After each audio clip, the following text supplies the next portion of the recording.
We know very little about Tears of the Kingdom unless you're really looking into stuff in the trailers we've been given so far meticulously, which is exactly why I've decided to go against the grain and do a video on 10 whole things we might know about Tears of the Kingdom at this moment in time. But again, none of this is 100% confirmed, though some of it is way more likely than other bits. So without further ado, let's start the list. Oh, but make sure to subscribe to get the channel to 5k, as we could also be getting a ton of news on Tears of the Kingdom in the next couple of weeks. Heck, it could even be just a couple of days after this video comes out. Number 1. There might be 7 or 8 dungeons in the game. What tells us this information? Well, we've seen that Link is carrying a vial holder type thing in the latest trailer for the game and in the cover art. This vial holder seems to hold 8 different tiers, or whatever it does hold, and in past Zelda games we're used to collecting something at the end of each and every dungeon. In Ocarina of Time it's the medallions and the spiritual stones, whereas in Twilight Princess it's the Fused Shadow and the Mirror of Twilight. The point is we're used to collecting stuff at the end of past dungeons, something that wasn't really that present in Breath of the Wild apart from the champion abilities. This also hints that the game is at least going to be a little more linear than the last game. Though it probably doesn't mean it'll be that linear. It won't be feeling like Skyward Sword, let's put it that way. One other thing is that we seem to be fixing up the Master Sword with these orbs of light that we saw in the delay for the game too, though it's pretty unclear whether these are tiers or something entirely separate to them. If we're collecting tiers though, then there'll probably be a reward for getting all of them and reaching the end of the game, though this is a speculation point for its own whole video at some point when we have more news, so let's move on to the next thing. Number 2. At least a good portion of the game will be taking place in the sky. This doesn't seem unlikely, considering this is pretty much the only thing that the Zelda team seem to be marketing the game on at the moment. That and the fact that this is a sequel to Breath of the Wild. Though while a good portion of the game will most likely be taking place in the sky, it's also important to look at where else the game could be taking place if only a portion of it will be up in the air. And we don't 100% know that just yet, though there's some other stuff in this list that hints at other areas. The sky seems to have a few different layers hinting at us going further into the sky as we progress through the game, which has led a lot of people to believe that the final dungeon will be way up in the sky, though again that's yet to be seen, since Hyrule Castle is all the way near the floor in the cover art for the game. Number 3. The first shots we ever saw of Tears of the Kingdom were darker than Majora's Mask. Now, this is a fact. According to Aonuma, this is a complete and utter fact. To this point, I can't really deny that it was true, because damn, that first trailer actually gave me legitimate goosebumps, and it still does to this day. But we know that this atmosphere has only been present in that first trailer.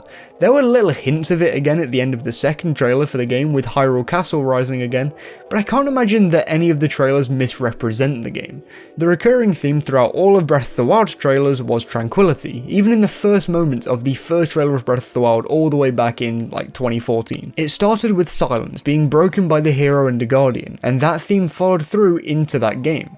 I can't imagine that the darker tone isn't at least in some areas in the game, whether it be in the dungeons or the caves or wherever, or even just in sections of the game. I just can't imagine that it doesn't have that tone at all. So it'll probably be a slightly darker game in tone than other titles in the series, at least in the music department, and in some places maybe? Number 4. The Zonai might be incorporated into the story somewhat. On surface level, this is the most out there theory I've seen for a sequel to a game, much less a Zelda game. Probably ever. And I give all the props in the world to Nintendo Black Crisis and others in particular who pushed this theory because I had absolutely zero faith in it until the 2021 trailer for the game.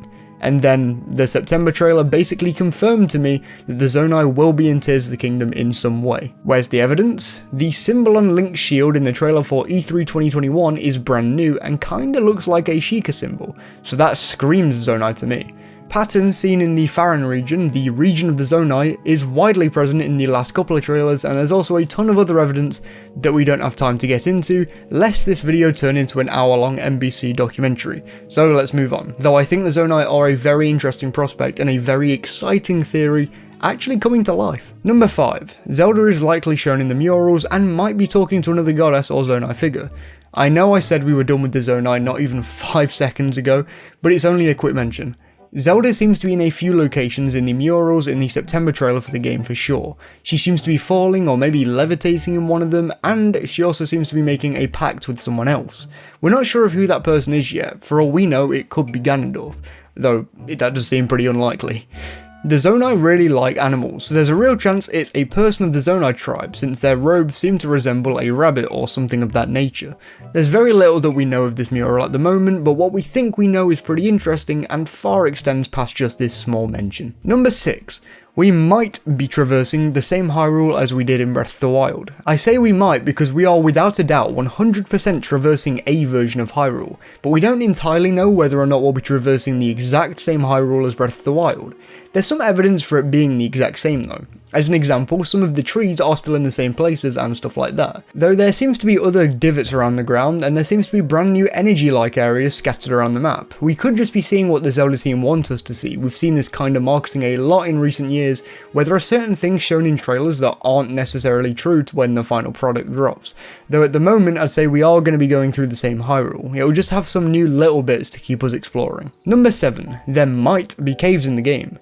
One of those new things could definitely be caves. We've seen hints of caves in all of the trailers for the game up until this point, though it hasn't been 100% confirmed yet, so it is something that might be in the game and won't certainly be in the game. Let's go through some of the evidence though. First off, the entirety of the E3 2019 trailer was set in the depths of Hyrule, somewhere down in a cave. It was almost certainly a cave actually dug out by the Hylians, or just created through natural means, as most caves are. E3 2021 saw Link fighting a brand new enemy that bears resemblance kinda to a like in a cave with a flamethrower type weapon. This could just be a small underground area, though this isn't concrete evidence. And finally, in the latest trailer for the game, we saw a little area that could be signifying there's a cave next to an area that didn't used to have a giant doorway.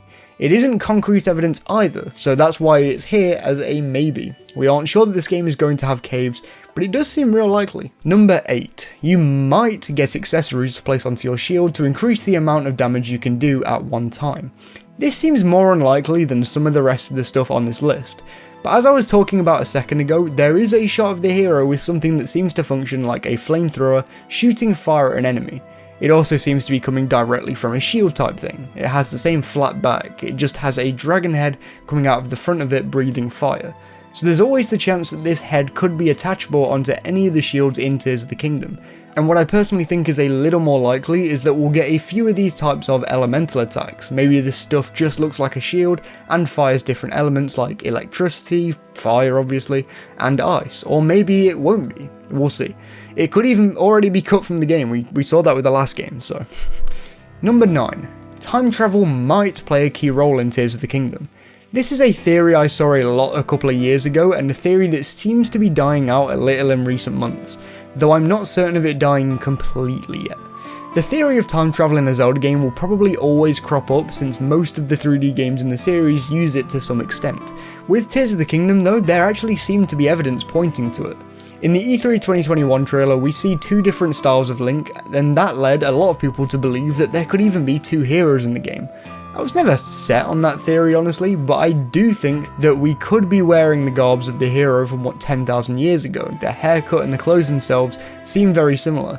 It also gives even more context to the world around Hyrule in Breath of the Wild's place on the timeline, and I think that's honestly kind of needed. While I don't think we'll be playing a different character, I think we could be going back in time in some capacity. Number 10. There might be big new flying creatures akin to dragons that are just flying around the Sky Islands and potentially Hyrule. This pretty much comes entirely from a few frame clip from the last trailer for the game, but it's definitely still worth talking about. The dragons in Breath of the Wild were pretty much the only real mention of Triforce-like stuff, and they were these giant things that you'd see from really far away and would marvel at up close. I'd say they were one of the best surprises in that game actually. Just walking around and wandering into a whole dragon filled me with a sense of ecstasy, especially since I love that kind of fantasy stuff. We don't have that much information on the being that seems to be floating around itself, but it will likely have some amount of significance around this area. It could even be an evil entity floating around in the sky. It could be a boss. I kind of doubt that, I don't know why, but there's always a shot. Either way, I think there's likely to be some good lore around this thing, or we could all be seeing this wrong and it's just a little thing flying around the other side of the island, it's hiding behind, I don't know. Well, there's a lot more I could have said, but let's leave it at 10 for today. I'm so excited for this game. Subscribe for more content on the lead up to Tears of the Kingdom's release, and like the video if you enjoyed it. Thank you all to my amazing Patreon supporters and members as usual, with an extra special thank you to Sumji and Jared Whedon, again as usual. Thank you all for watching, and I'll see you all next week. Please do stay safe.